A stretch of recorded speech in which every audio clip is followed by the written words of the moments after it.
Got the glass studio set up today. We are working on some artwork, getting my layout set up. I've done all the sketching and the measuring and the figuring it all out in my head. And I've got approval from the client. We're going to move on with the next phase of this, perfect the artwork, and then we'll submit it. And everything goes well, this will be a beautiful window.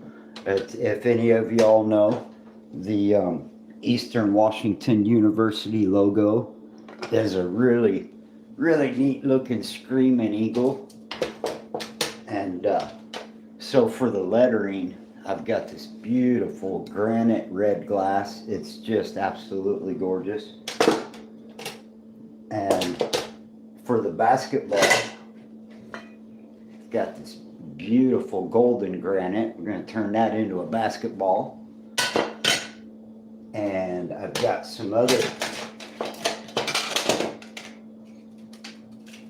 beautiful amber samples for little highlights. And you know, I don't want everything to be all the same color, so that basketball will be a couple of different shades, and we'll sprinkle in some amber into the background. And so we'll just set that aside for now. Let's see, I showed you the red, I showed you the basketball. The black I'm going to use is more of a gray, but it has a nice granite surface to it. And it comes off really nice as a black in a window. I have gloss black, but it doesn't let light through. It's something more that you would hang on a wall, and it is glass, and it's beautiful. It's smooth black silk finish on it. But this is for a window. I want light to go through it, so I didn't want the black to be real black. So we went with these granite patterns and the lighter tones. And like I said, so all of that's going to sit on a background of this kind of cloudy amber and white.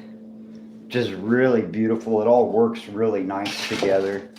And we'll probably finish up a little border and some accents around with some of this amber. So hi, welcome to the studio today. It's a different kind of Ormanay. So that's basically, and then I have another shade of the granite amber. It has a beautiful texture, and it'll let beautiful light come through. You know, some stained glass doesn't produce the color onto the floor or the walls when it's really shining and you get that reflection.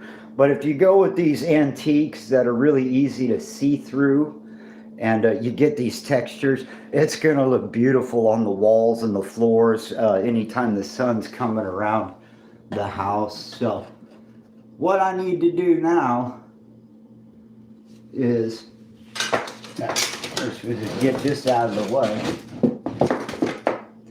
So how I got here, I'm doing things real old school. So I went onto YouTube on my phone, and I got the image from Eastern Washington University, and I made a YouTube video of it so I could send it to my TV, so I could lay this piece of glass out and trace it off my television. So it's been quite a process just to get the image that I want. And this is my perfect circle that I use for my basketball. And so what I need to do now is prepare the rest of this and get some of this stuff out of the way. I'm working with a pretty small studio. Got a nice selection of glass to work with. All I see, I don't see glass, I see projects. So all this is my little glass studio and my trusty old toolbox that I've been carrying around for years with all my stickers on it from Colorado. And I'm just having a good time. I always enjoy getting in the studio. Sometimes it's hard to get motivated and get into work. So here we go, guys. Let me clean this first phase up here better. because I am just in my own way today, and I need that. And this off to the side, that first circle, and then, so this is actually for my nephew who played. Hello, Clarence Kent, how are you? Good morning, welcome to the studio. I haven't made a whole lot of stained glass videos over the years. I've mostly been doing nature stuff.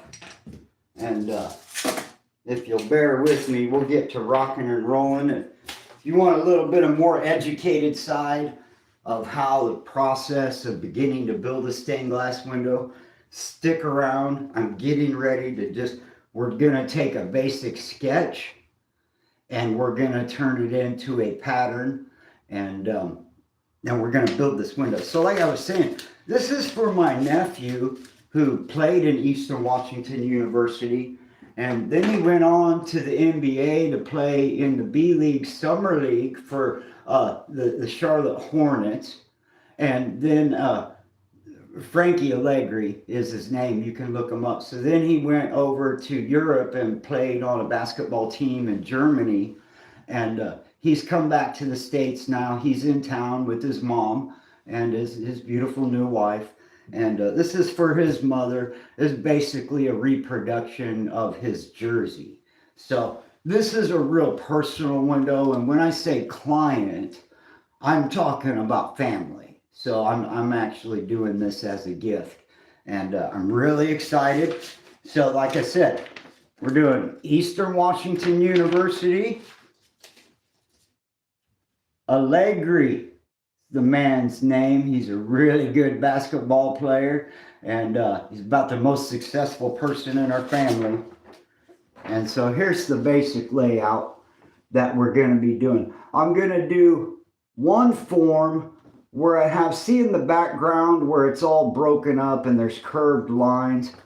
We're going to mathematically do that in nice arches and nice circles on this layout.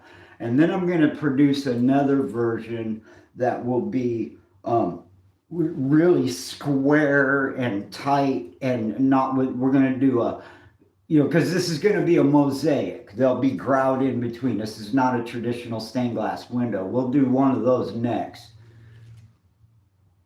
Oh, excellent. Right on, Clarence. What kind of glass you working with, man? Always. That's my favorite part of the trade, is getting that fresh dipped oil cutter and hearing that glass sing across the surface. I love that part more than any of the rest. I've done it up on scaffoldings 100 feet in the air, and I've done it bent over studio tables my whole life, cutting all kinds of glass, thick and thin and artistic and everything else. So I really enjoy glass cutting. I did stained glass for 25 years, a lot of big, huge church windows around the Midwest, a lot of antique restoration, and well, everybody left. But come back and see me sometime. Appreciate you coming, stopping by. Appreciate you being here.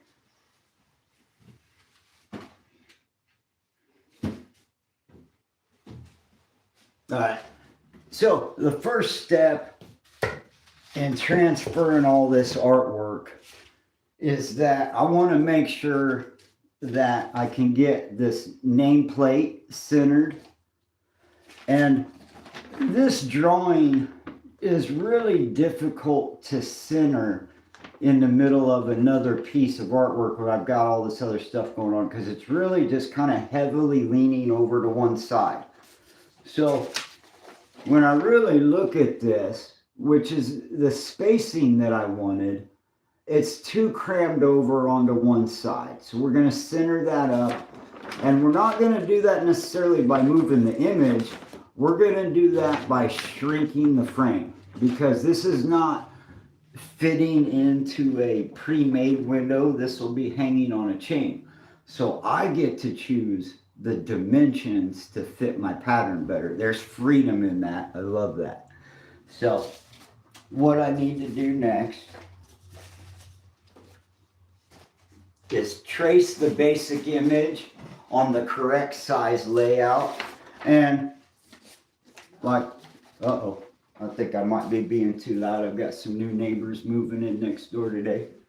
And one of the first things I need to do, because I'm old school, gonna rub pencil on the back of this, which I've already done on another sheet of paper, make my own carbon paper. I got that set aside. And then what I need to do, tape two sketchbook pieces together. Little by little, I'm telling you, I promised y'all old school. This is how I've done it since I was a kid. I don't use copy machines, and you know, I do everything by hand. I draw a lot of satisfaction from that.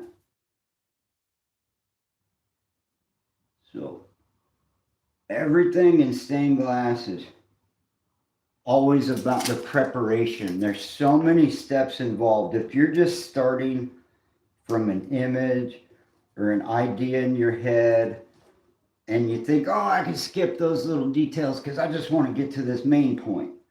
I have made that mistake over and over and over again. And let me tell you what, every step of stained glass requires that you did the previous step properly. So as much fun as it is to play pencil and paper and lay out, I really make sure that I'm as careful as I can be, even if there's not an actual size of a window that I'm filling. So I'm having trouble with this tape. Give me just 1 second.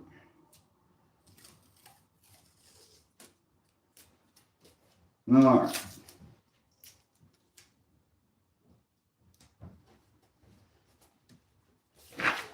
All right, so I've got my basic layout, and what I want to do now, based off of the offset and what I wanted to do with this other one, we decided we were going to go, let me double check my sizes. That was going to be 10 by, we were going to shrink that down by 2, so that's going to be right at 9 inches. Okay, so we're going 9 inches now instead of the 10.5. So first thing I like to do is just get a standard 90-degree angle set up. It doesn't matter on the measurements just yet, because we're going to check our measurements with something a little bit more accurate. And that pencil is not sharp enough. 1 second.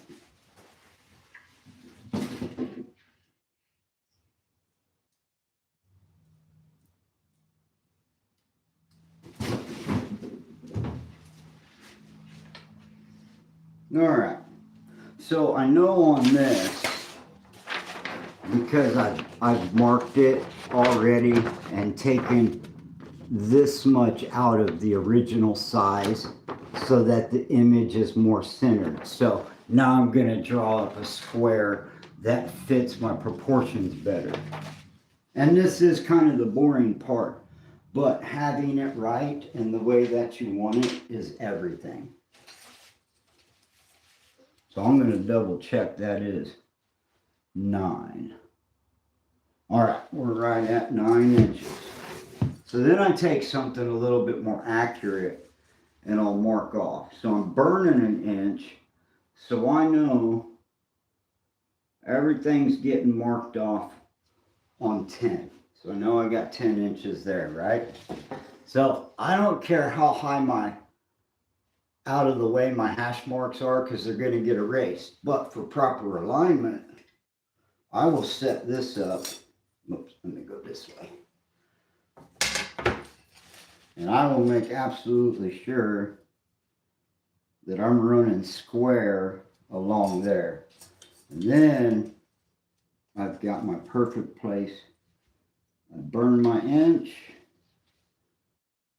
mark it at 10. And then that way I know absolutely certain that I'm square. All right, and then my height was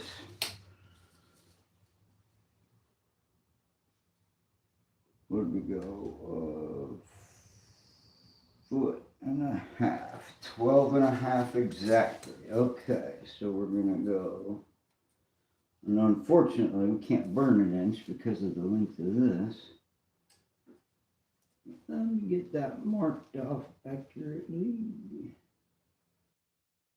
Okay, now I know if I line this up here,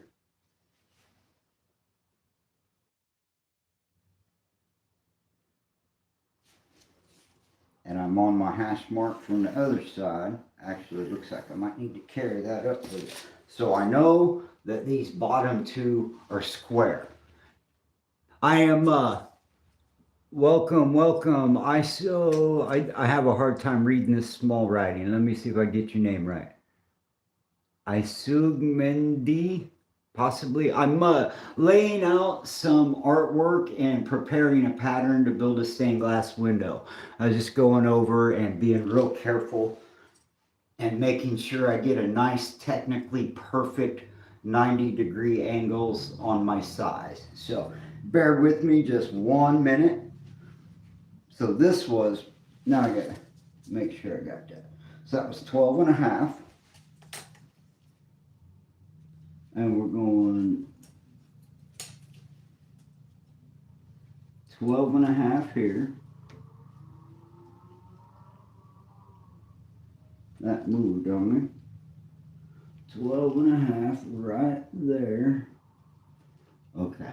So now that I've measured up 12 and a half and 12 and a half. So when I put my square across it and line this 90-degree angle up, if these two lines don't line up, I know my measurement's off somewhere and I'll check. This is the only way I really know how to technically make sure that I get it. I don't use the other, what is that? The Pythagorean theorem where you do 3 inches and 5 inches. I don't do all that. I just make sure that I've got the same size length on both sides. And then I make sure my opposing 90-degree angle is squared up with that measurement. This allows me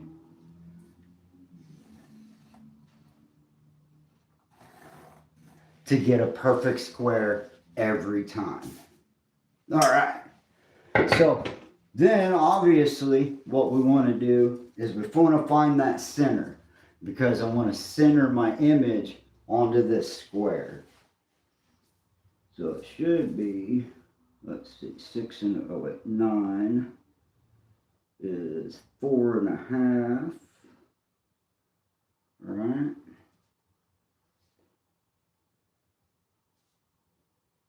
Four and 1/2. Mark my center.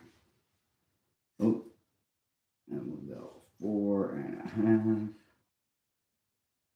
Mark my center. Make sure that I have 4 and a half and 4 and a half. See, something's not quite right. I'm a little bit off. There we go.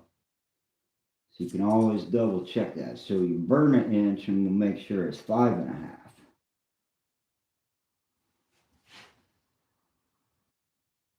5 and a half it is. And 5 and a half it is. Okay. So now we have a perfect mathematical comfortable center. And I know this is the boring part, why everybody left.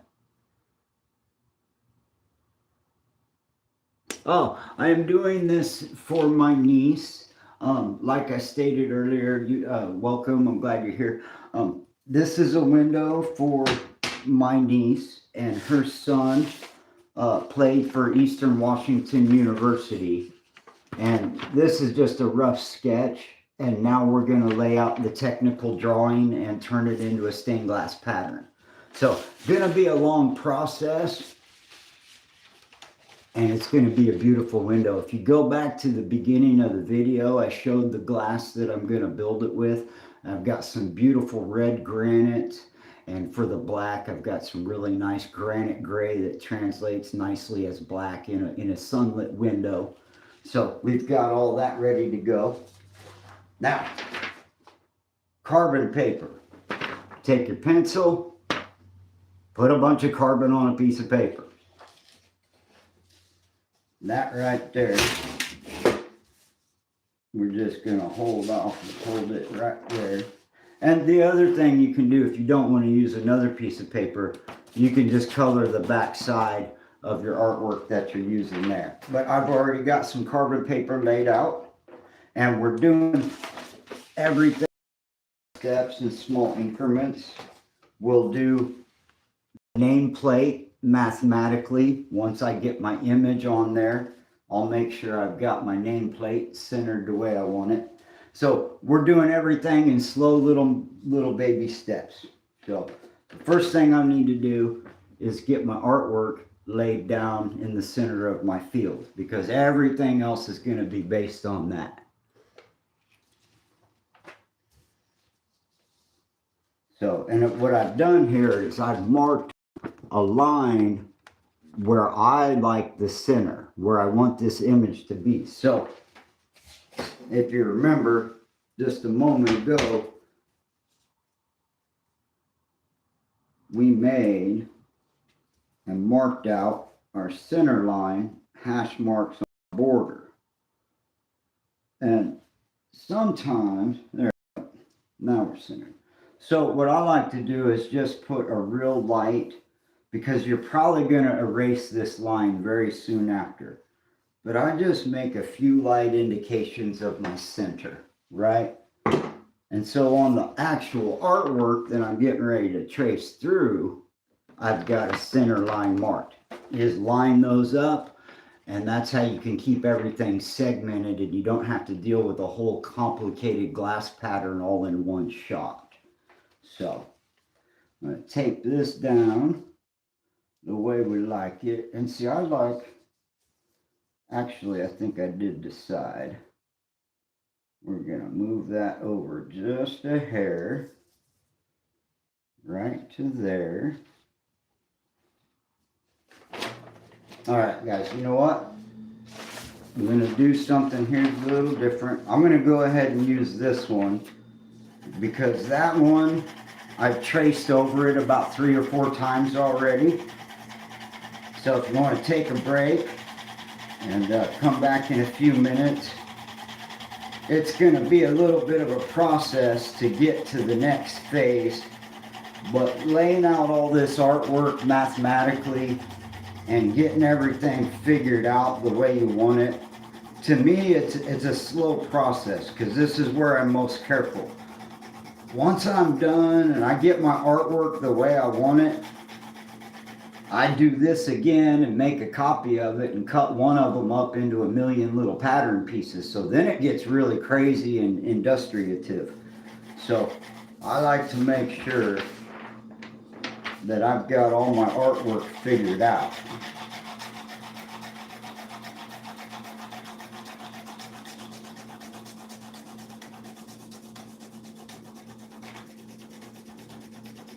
And this one here, oh, there it goes. This is a fine copy, but I have traced over it several times, and I'm about to start tearing the paper through. And so we're just going to go ahead and use this fresh image, you know, because just like a copy machine, when you copy something too many times, it just starts to get a little wonky on you. And you know, people back in old school studios, a lot of the stuff I do is probably a bit wasteful of time, but I am not concerned with time. If I was working on the clock and doing this for money, I would probably be following some more standardized processes. But to me, this is all part and parcel of the really grassroots, down-to-earth, homemade, home studio, just working with what you got. I kind of enjoy that.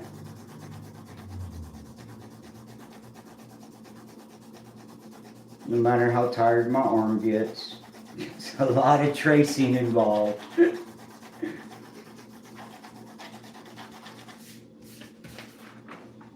Alright, let's see.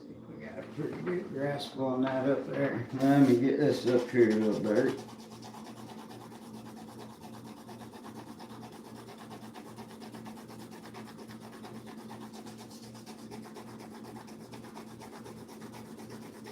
Just make sure we got plenty of carbon on the back of there covering my image. Because once I start tracing this out, there's no turning back. It is what it is. I'm like, you know, when it comes to cutting glass, I'm like Ron Burgundy. I will cut the pattern in the shape of the pattern piece.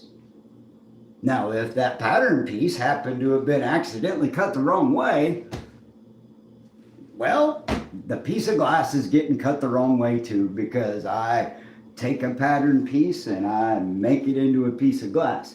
So that is why I have been espousing for the last 20 minutes about the careful approach to my measurements and my layout and the actual paper artwork two-dimensional part of a stained glass window.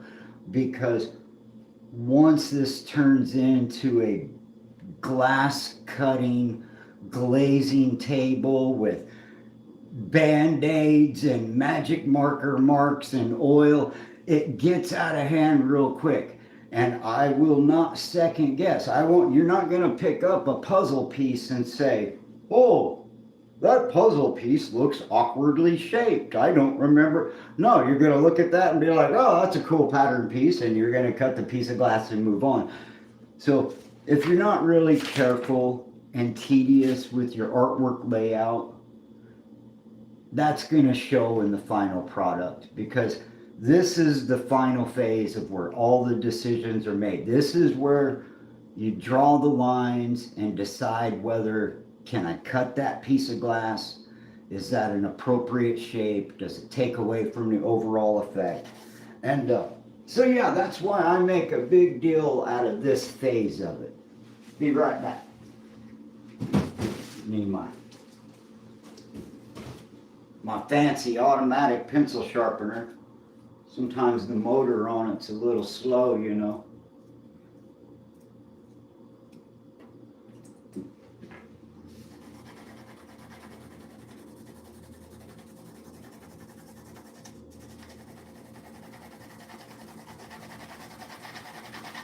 Just making sure I got plenty of carbon on here so I don't waste my time with the tracing.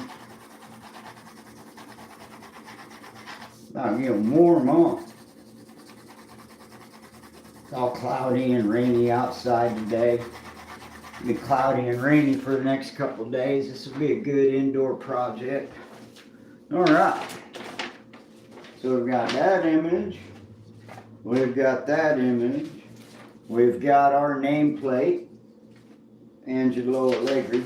Now, this measurement is the one I'm actually doing. I've gone through all this because I wanted to change the proportion of the width so that my lettering at the bottom that says Allegri will fit better. So, kind of a process. I'm not working with the computer to print out a perfect size, and so you never really know. You have to experiment with proportionality sometimes, just to make the artwork work right, you know. And so, don't freak out. We're going to go ahead and cut this out of the way because it's in the way. All I'm interested in right now is this pattern.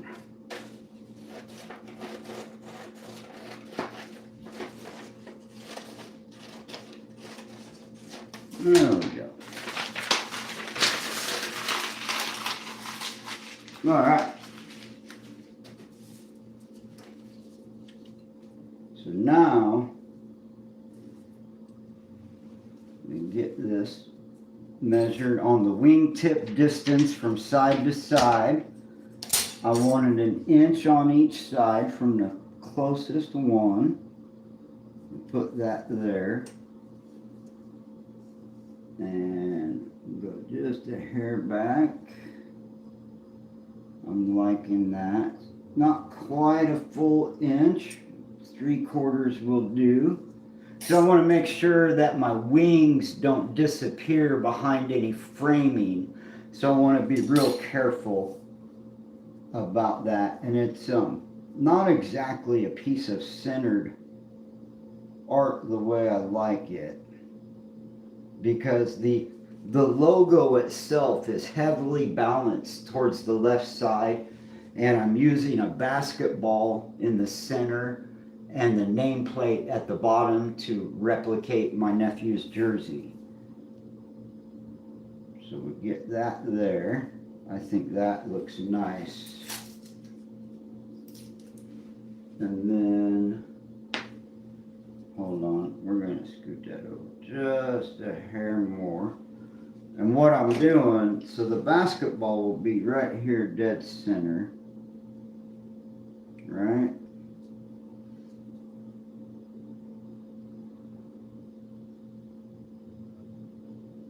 All right, so I have to compromise a little bit, like I said, because this image is strangely heavily balanced in the left side. Now, once I get all the elements together, that will kind of hide. It'll be a little bit more deceptive. So let me trace this off real quick. And then, like I say, we'll make sure. So that'll get me nice and centered. Well, I'll have exactly 1 inch on each side of my beginning and ending letters. So if y'all into basketball and college basketball, Google Angelo Allegri, Allegri, and that's my nephew.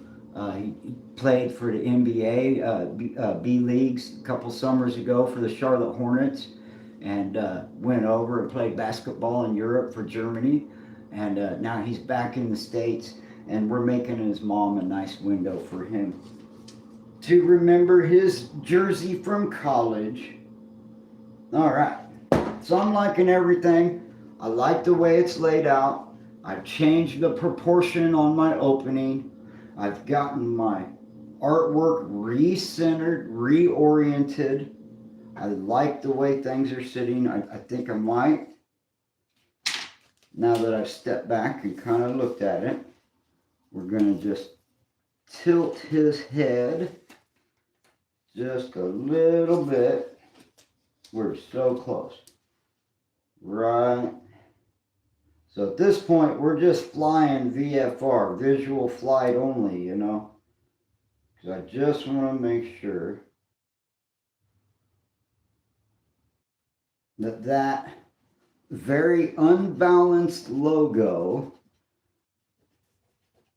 is as centered as it can feel, because it's not going to mathematically be centered. It's just a very unbalanced with the wings spreading out so far. And I'm not trying to build the big giant masterpiece, $1,000 window. I'm just building a gift window.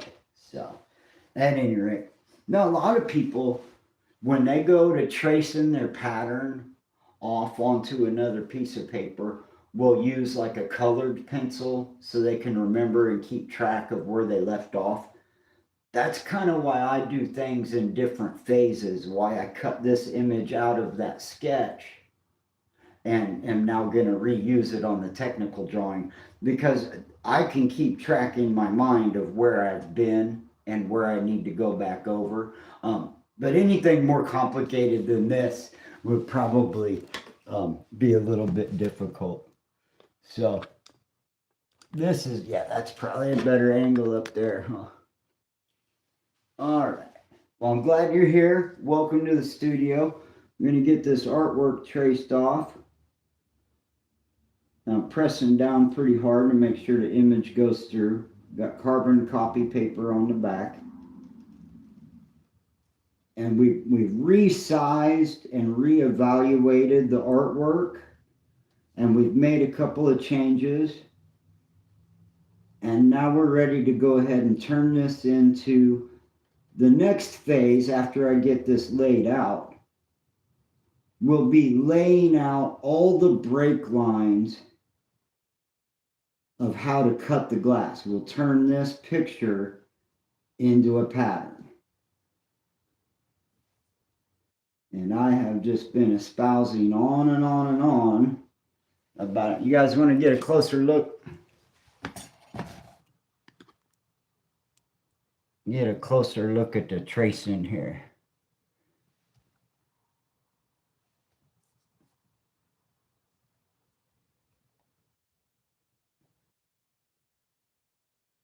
And then once I get this all traced off, we'll do the nameplate and the basketball. And so I treat all those as separate elements because I don't have a computer to move stuff around the way you would in like a Word document or, you know, whatever. I'll just do this old school and we cut everything up. And, you know, other artists, they use projectors and there's all different kinds of ways to do this. I've been known to make a YouTube video of stuff. This is how I got this image. I turned this photograph into a small YouTube private video, transferred it to my television, and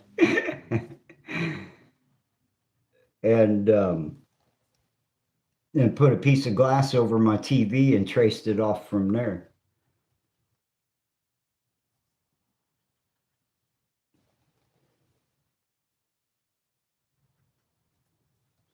So this is, and I've done this, I did this for 25 years. You know, if you can imagine a big giant church window that takes up like an entire back wall of a sanctuary and all the images of a, you know, Christian stained glass window. Why does that look funny? I have traced and traced and traced and traced for years and years and years. And still to this day, my little squeezer gripper muscles still get sore. It's amazing. You never totally get used to it physically. I've been bent over, always bent over. I got this eye disease. I've been bent over studio tables for most of my adult life. And I regret none of it.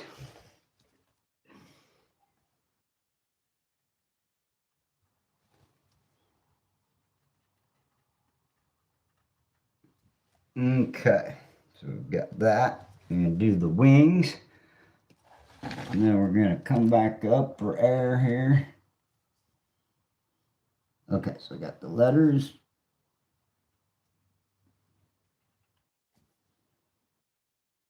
You know, and when you're tracing off, you really don't want the sharpest pencil because you don't want to tear through your paper. And you have to keep in mind, if you've got design lines that are so fine, and now remember, we're talking stained glass. If you've got design lines that are so fine and so detailed that they require a tiny little sharp pencil, you're not going to be cutting that into a piece of glass. So it's best to kind of have a dull pencil with a nice wide tip that you can really put some pressure on. Because if I was doing this properly, and so I'll do this again once I get this pattern completely finished. What I'll be doing then, oops, I fixed my tripod. Bear with me for just 1 second. I don't know what's going on there. There we go. So once I get all of this together, I'll put 3 layers of carbon paper underneath of it, and I'll be making 3 more copies of this by hand. One will be to keep, one will be to cut up into a pattern piece, and one will be to build on. So I still got a lot of tracing to go even when this is done today. Anyway, let me finish this up real quick. Finish off with this eagle's head and the body.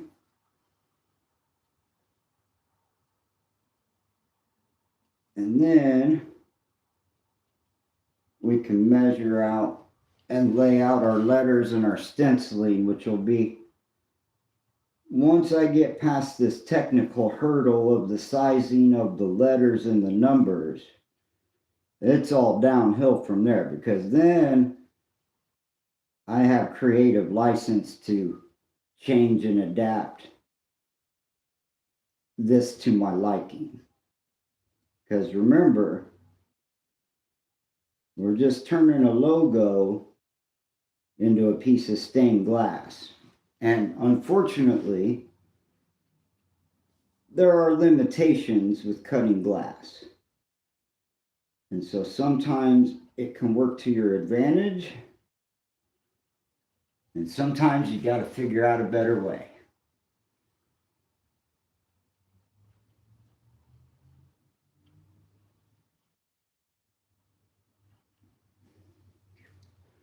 All right.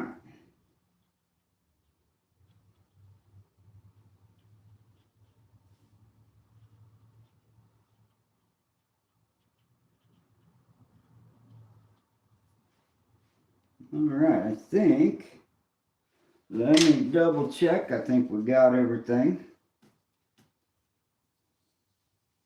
I just like to peel back one corner and check.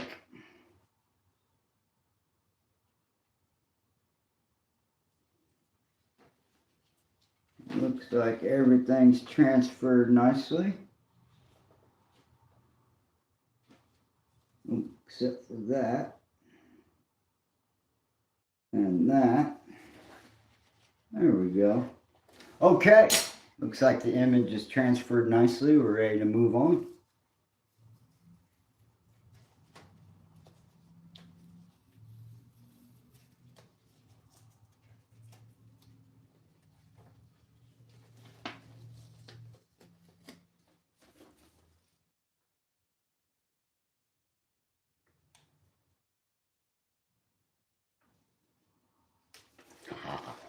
All right.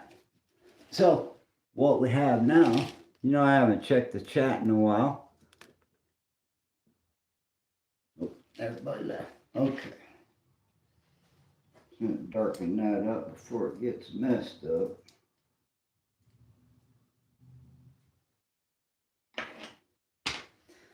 Oh, okay. Actually, hey, welcome back to my channel.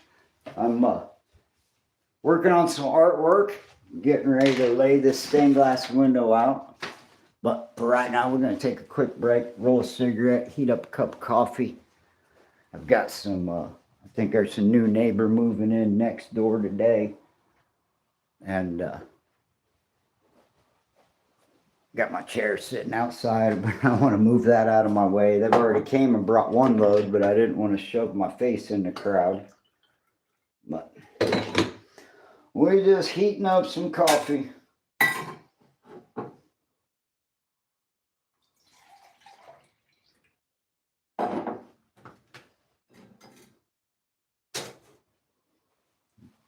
Break time in the studio, I guess, huh?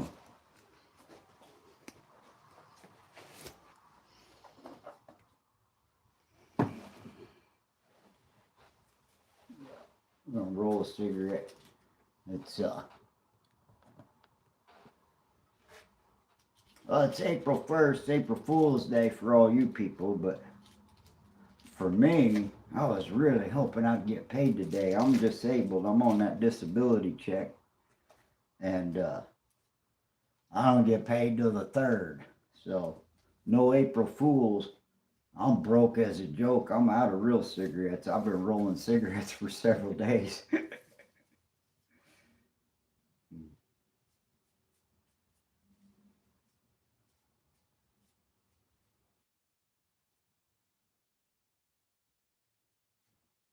Oh my goodness. I'm out of practice. My hands are all sore from tracing. I think I'm going to be rolling black cigarettes with all that pencil work.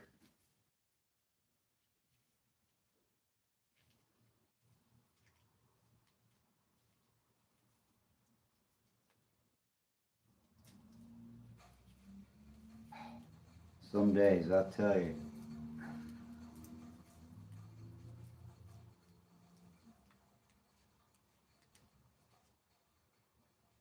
My hands are really struggling to play the piano for a little while just to make my hands work better. This is not a joint. I'm not rolling a joint. I'm rolling a cigarette.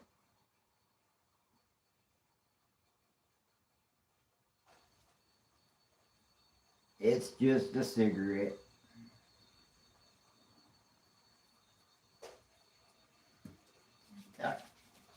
Sounds like my coffee's warming up in there.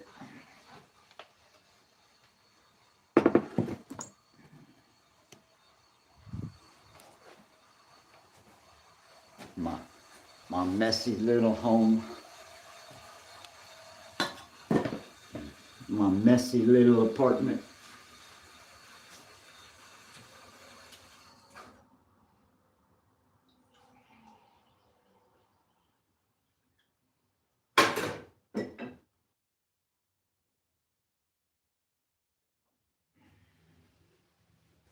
All right.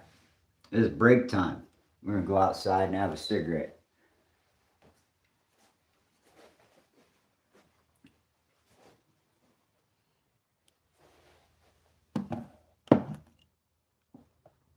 Somebody keeps popping in and out. I don't know who it is.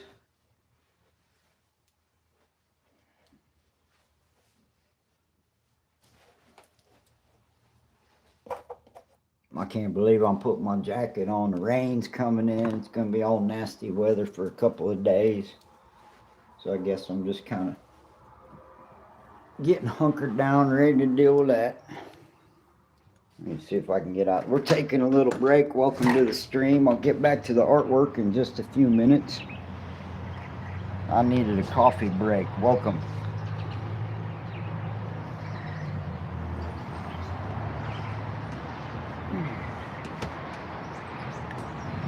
Yeah, new neighbors moving in next door today, so it's kind of weird. I don't know if I'm going to be going outside much. Let's see what kind of person this is. You don't ever know who's moving into your neighborhood. How's that?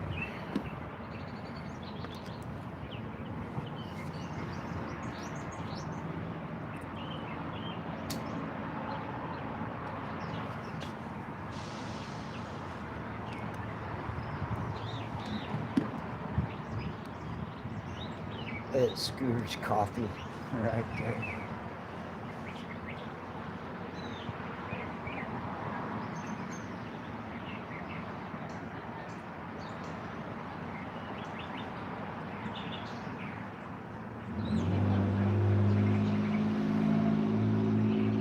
Alright, I feel weird taking a break on camera, so I'm gonna flip you guys around.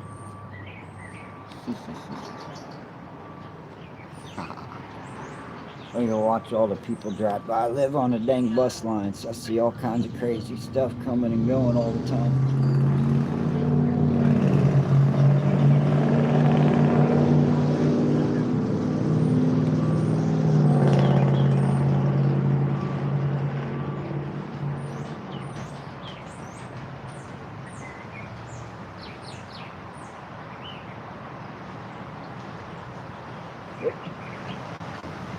There's the FedEx guy.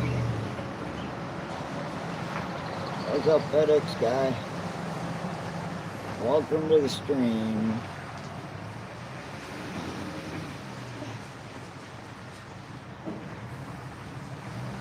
He's backing in and backing out. All day long. There's only like, what, 1, 2, 3, 4. There's 6 units on this building. And they be getting deliveries like 5 times a day. It's crazy.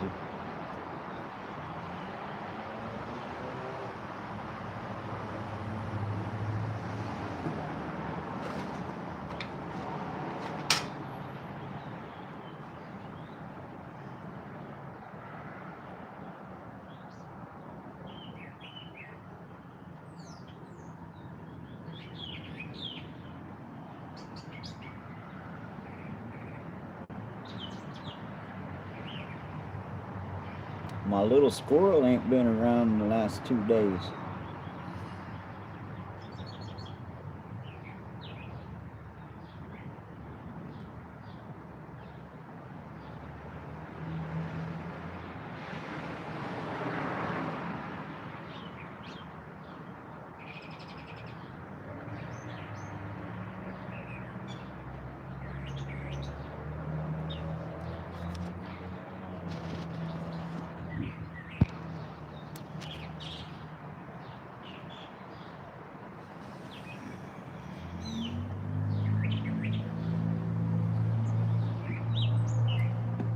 Yeah.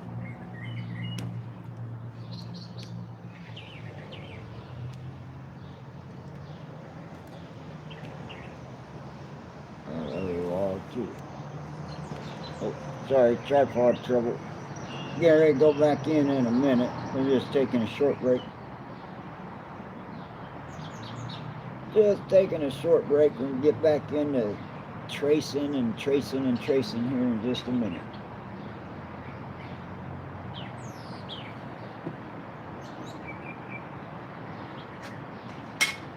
All right.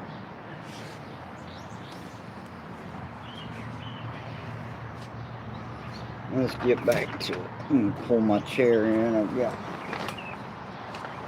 like I said, I've got people moving in.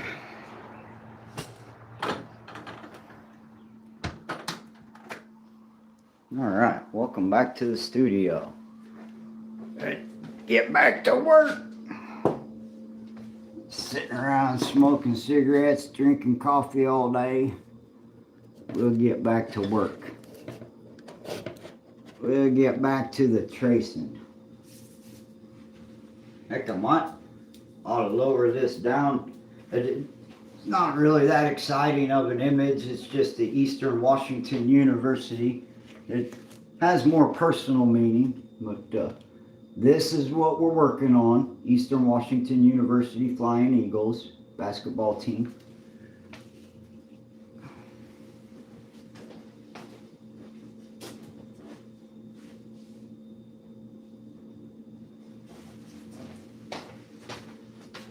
All right, so we're back. I have lightly traced that image onto this new layout. And I'm just going to go over it and make it darker real quick. Darken that up so those lines don't disappear on me. Was it better there? No, at any rate.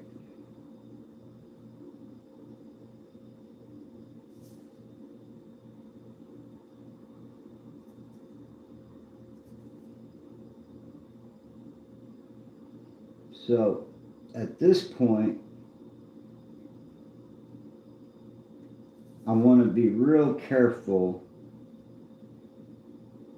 with the transferring of these lines, because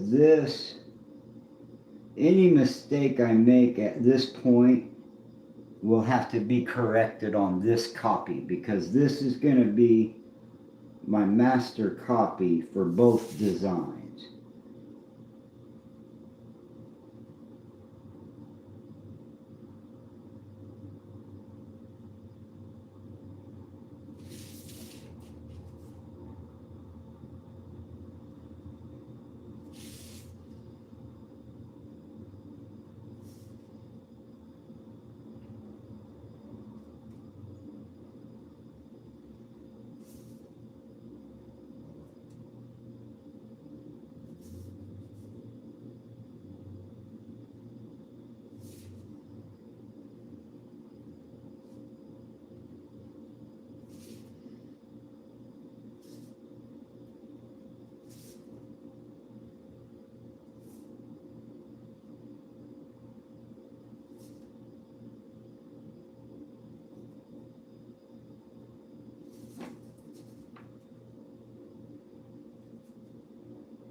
Ooh, I'm tracing my life away.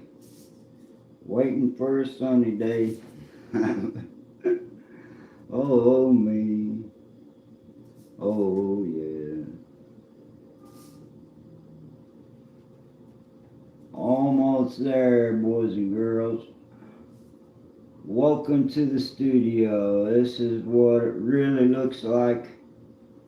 Hours and hours of artwork preparation for every window. Hours and hours of glass cutting. I love every phase of this artwork, of this trade, whatever you want to call it. I love the installation. I love the weatherproofing. I love the design. Always love the clients.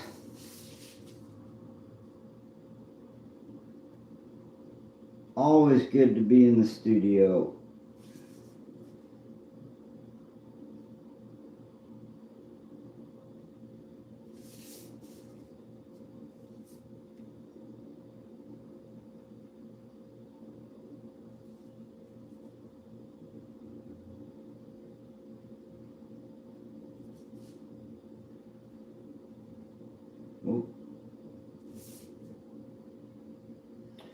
Almost there. And then we're going to center up that basketball. Uh-oh. I have actually forgot that piece. That's alright. Looks like I forgot a little piece there. Well, I have to draw that in by hand because there's no way I'll be able to line that pattern back up.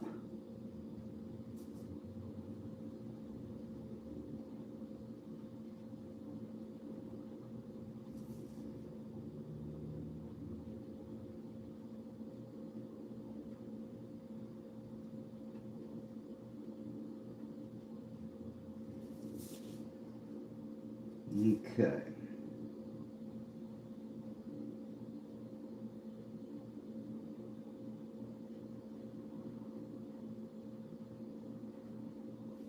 All right.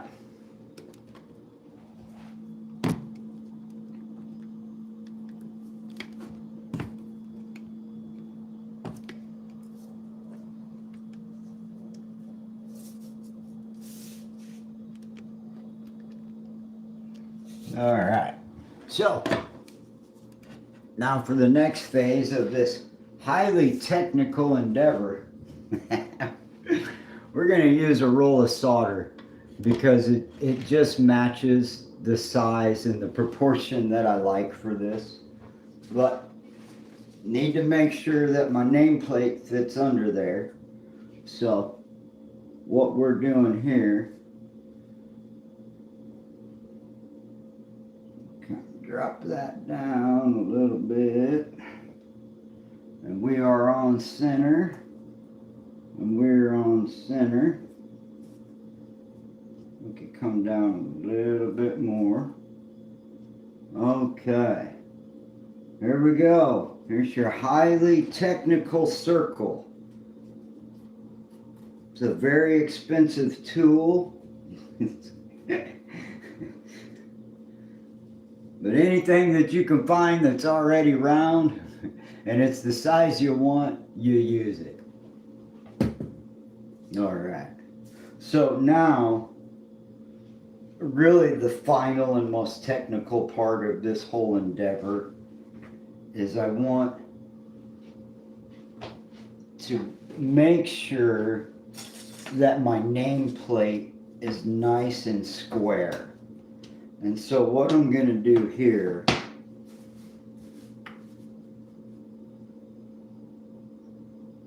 is I'm going to make sure, and I also want to make sure that any kind of framing that I'm going to build at the end doesn't cover the image at the bottom. So I want to make sure it's raised up enough, and I want to center it perfectly, and then we'll trace this little bad boy off.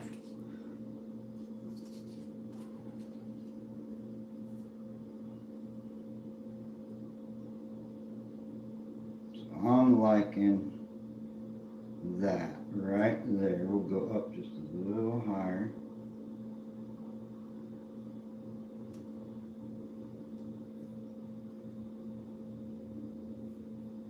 Go a little bit higher.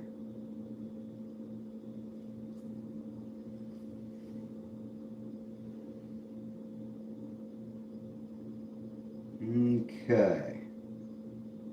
Okay, so then what I do, I don't just rely on that now that this is floating. This is lined up along this line, and that's all fine and good. But the technical aspect still needs to be addressed, and it will be measured and line drawn straight across. So we're going to measure that at exactly a 1/2 inch.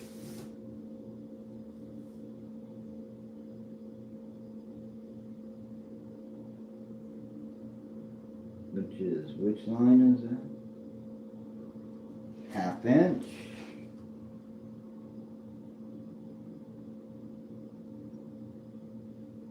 Half inch. And then I make sure that those line up together and that this is still square. And that's looking pretty nice. All right, so this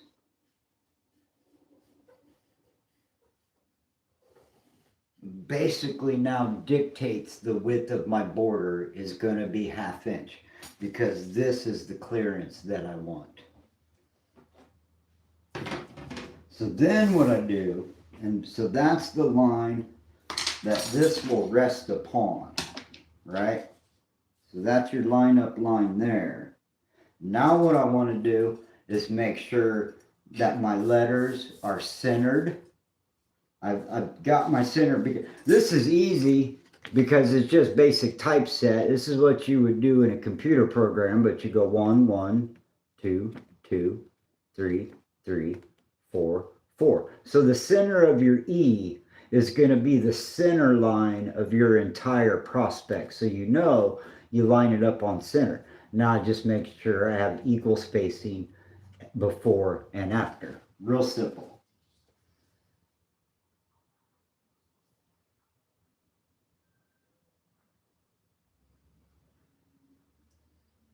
Okay, I believe what I was doing was a 1/2 inch.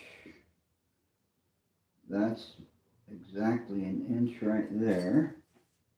It should measure out to be, okay, so it's not quite a 1/2 inch. It's almost. So that needs to be at, there's your inch. Oof. All right. Okay, what we're going to do, okay, we're not going to squeeze the letters together. We're going to make a little bit of a compromise. Get that E centered on there. I guess we really have no choice. Well, you know what? With the E centered, that gives me roughly 1 inch on each side. I can live with that. All right. So I know that I want to line that up there. And I want to line that up there. Okay. So then, just like everything else, we turn it into a piece of carbon paper.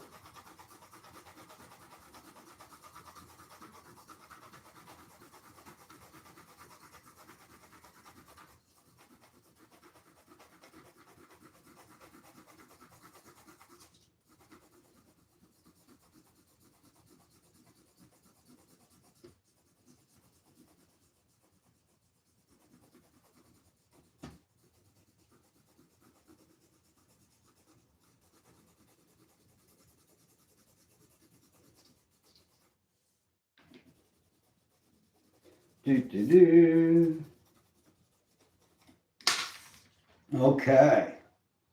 We have finally arrived at our destination.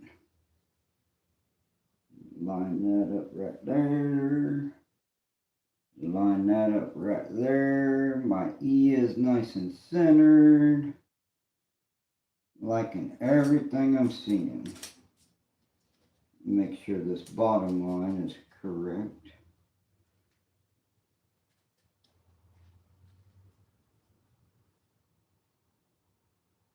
Okay. So, as long as that doesn't move, we're ready to tape it down. We're finally, that's what this has all been about, is getting these letters. And most people, this is all done on a computer these days. It had been done in 2 hours ago, and somebody would have brought me a finished, polished picture from the print room, and would have just come out of the art department, and they would say, build it. But neither do I have an art department, nor do I have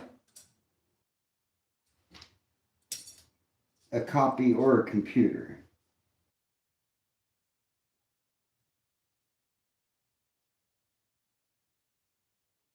So now, the first thing I do is I go across the bottom of all these letters, because I want to make sure that they all have the illusion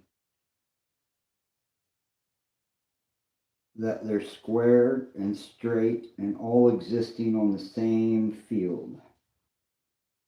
Now the G and the R are a little bit difficult, and I struggled with it, but it is the graphics that they use.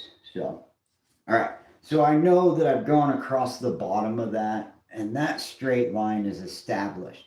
So anytime I look at that, I know that's a perfect reference of a 1/2 inch off the bottom for every single letter, and it cannot stray from that. And if it does, I need to stop and reevaluate and see what went wrong. So that's just another reason and 1,000 reasons why the technical layout aspect of preparing a pattern is so crucial when you're working with letters and numbers. Um, because the human eye is trained to see any kind of offset print. You can get away with a lot of stuff in an image of a flower or a bird, but when it comes to lettering, the human eye is really trained, and it's like you know how to identify fake money by looking at the real money all the time. So when it's off, it's off. So at any rate, we have gotten to the point now where let's make a little straight line here. Nope. And then I forgot to go across the top like I normally would. Let's do that last. All right. Let's just get this done, huh?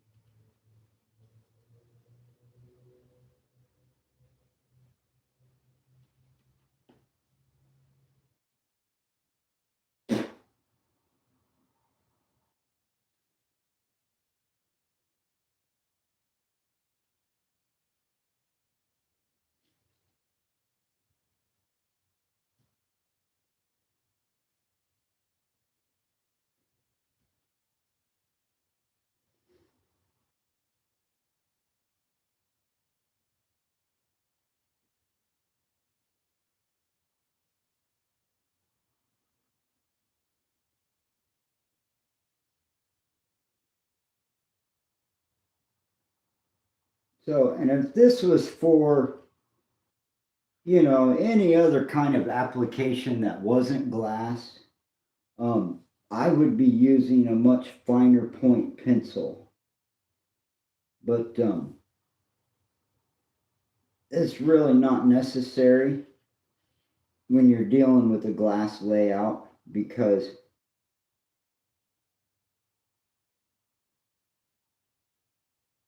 you just can't cut that small. I mean, you can, but that detail is going to get lost in the grout or whatever matrix the window is made out of.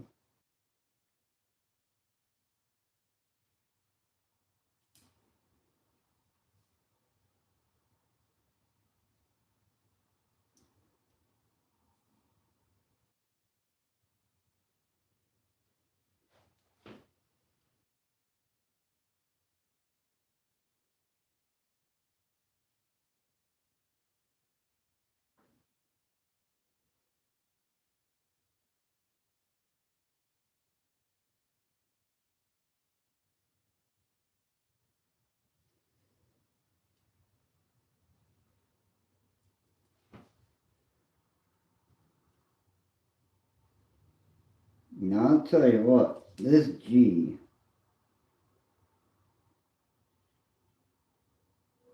was absolutely no fun at all. It struggled me and it struggled me.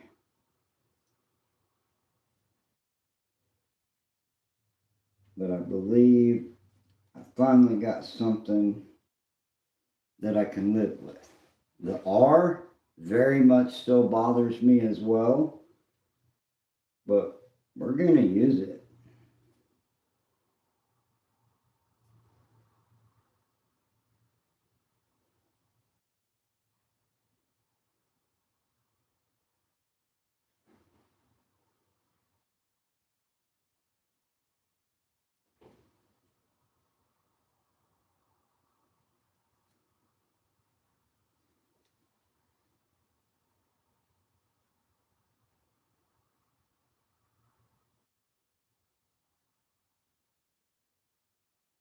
Okay.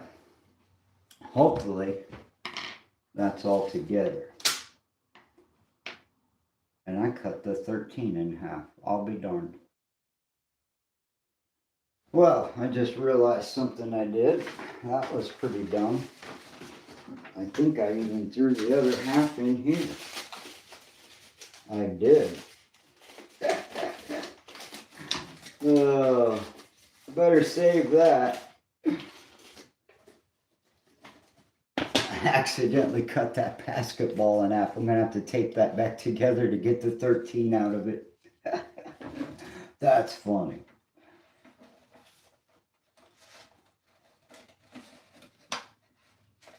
All right. It was such a good little 13.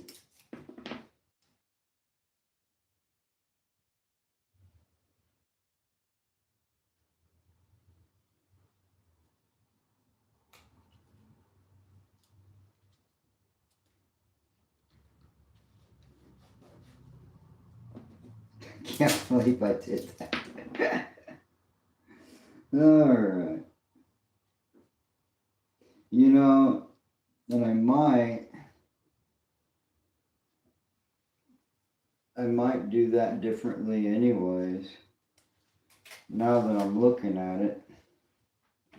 All right, so I do have my center line carrying through this circle, and that's just going to make it easier to line that up.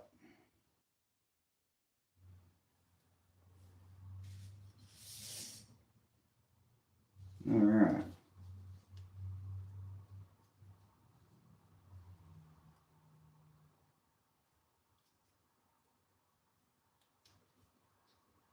Okay.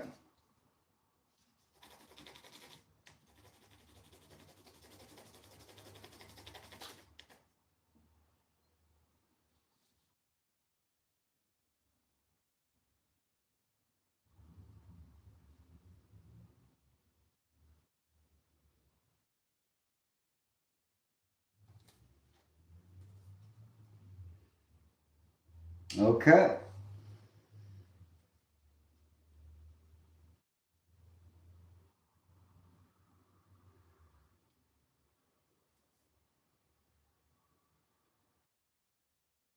This is why I do everything in segments. I can move stuff around. I can change stuff at the last minute. I can make it more technically appealing.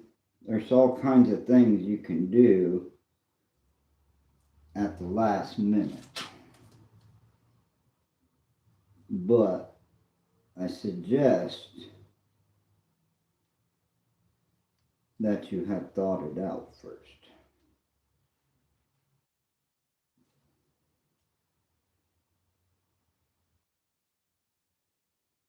Okay.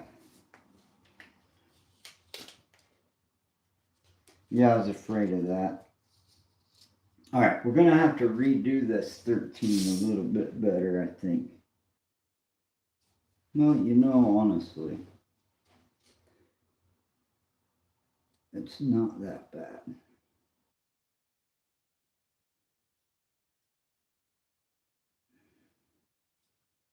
I think we're just going to go ahead and go with it.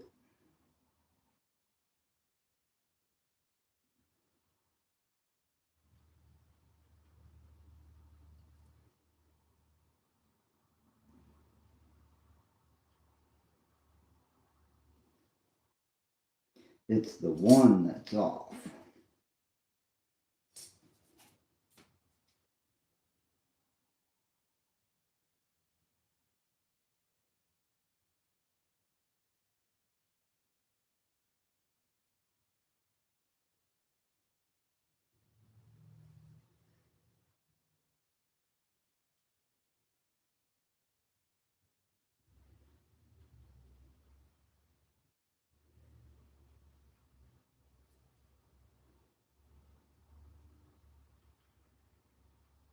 There we go.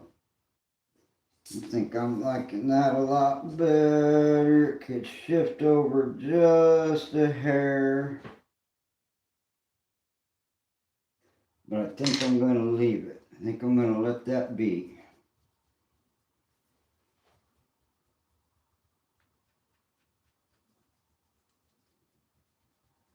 I think I can alleviate some of this issue. Instead of moving the number 13, because it is actually centered, I'm going to move the ball. How you like them apples? Just a hair. And actually, I think that might be a better center anyways. I think I needed to do that anyways. Let's see how that looks. I'm going to sharpen this. That's getting pretty wide at the bottom.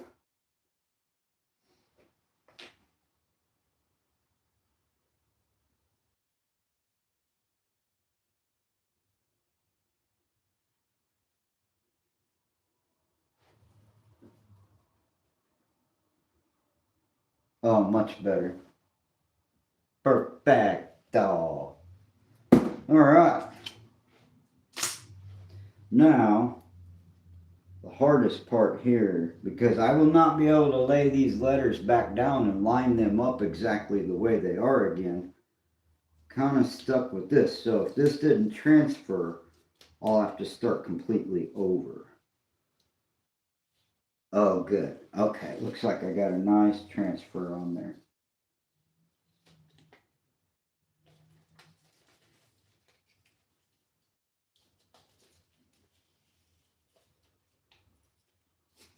Oh, tearing my paper.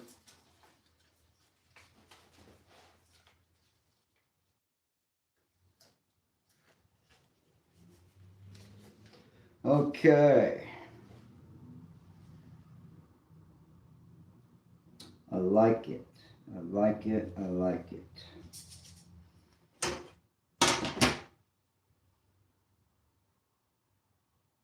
Well, you probably better use a straight line on this. So on these letters, even though it is tracing, I like to have a nice straight line. Especially on like an A, you know.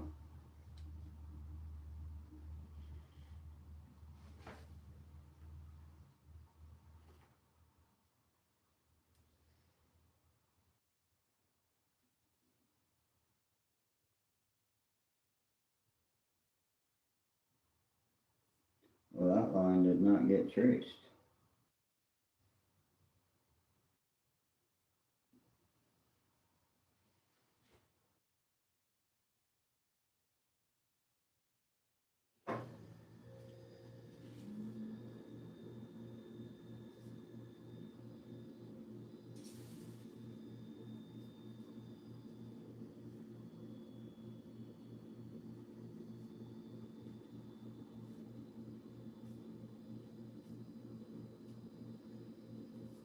Okay.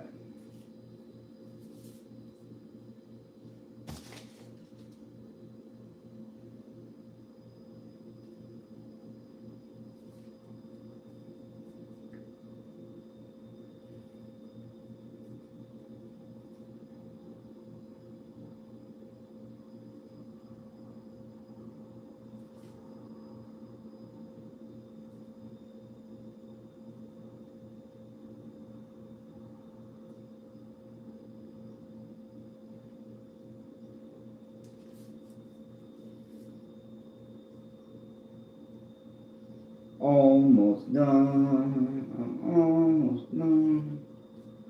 I am really truly almost done.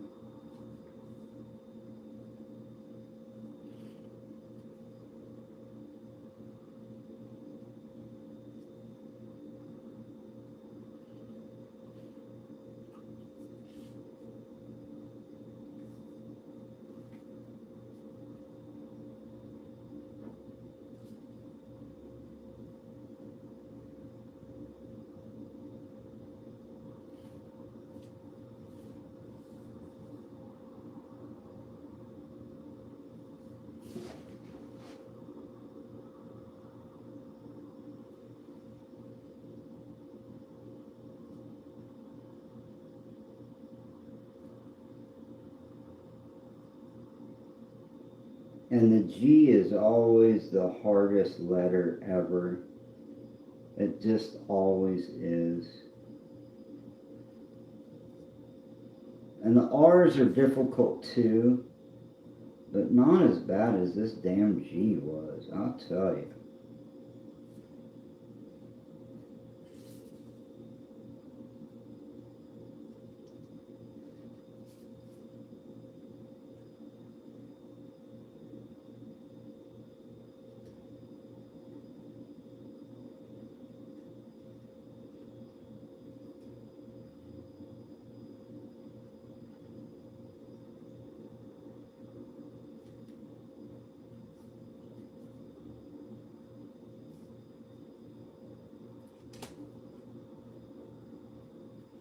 So, and obviously these letters, you know, these are glass, so they have to be broken up in very specific and technical ways.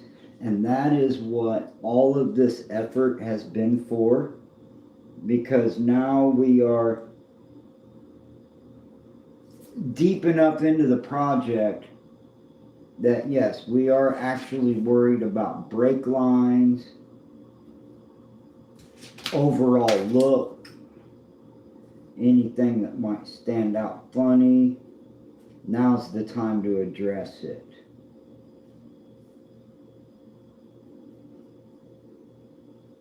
See, and sometimes you add a line and it just doesn't look right, and so you break it in the other way. This is going to establish how the glass will literally be cut. And so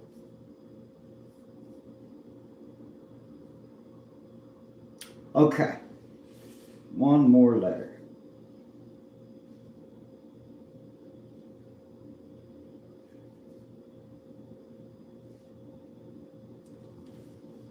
Yay.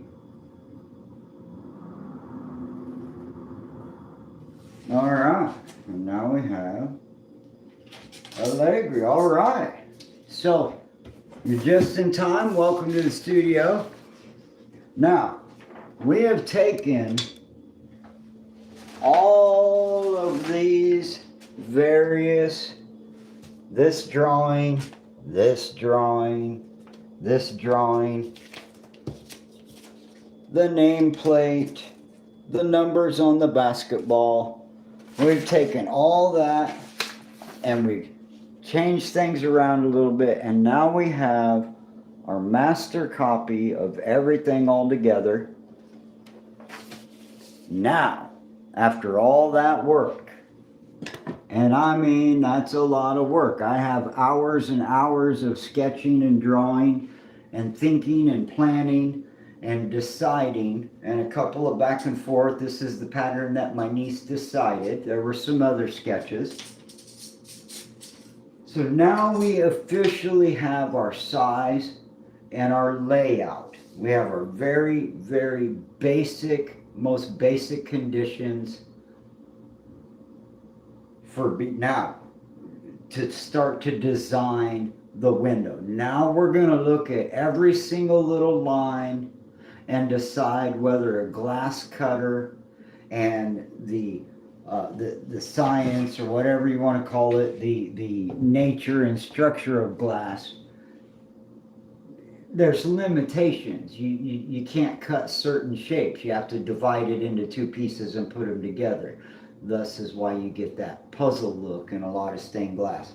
Or you get a lot of big clunky pieces. I like to stay with the design.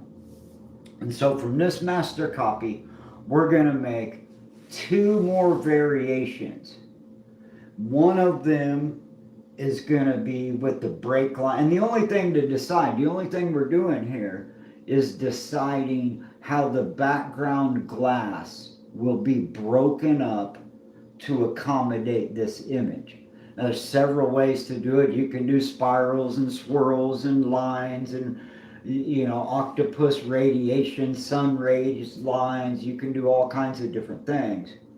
But this is going to be a mosaic. So I'm going to offer her one version where it's just a nice, straight, mechanical 90-degree grid. All the background, just 90-degree squares, millions of tiny little squares filling in all this space. And then I'm also going to give her an option to have a less technically, more wavy and flowing lines in the background. And so all the work that we've done today was just to make this master copy so I can make two more copies. We'll be back doing that real shortly. I might work on some of this while I'm away. But that is the basic, taking you through how I approach taking a regular piece of drawing, a regular piece of artwork, and setting it up in a professional, old school layout. Now we're going to design an actual stained glass pattern out of this master copy. So come back, stick with me, and then very soon, I promise, it won't take too long to get to the next phase. We'll be making a big mess. We're going to be cutting glass and cutting our fingers and just having a good old time. So come back and see me next time live. I'm so glad you were here. Thank you for joining me. And welcome as you're just coming in. I'm just leaving. We've got our master copy is ready to go. Thanks for being here, everybody. I'm glad you could join.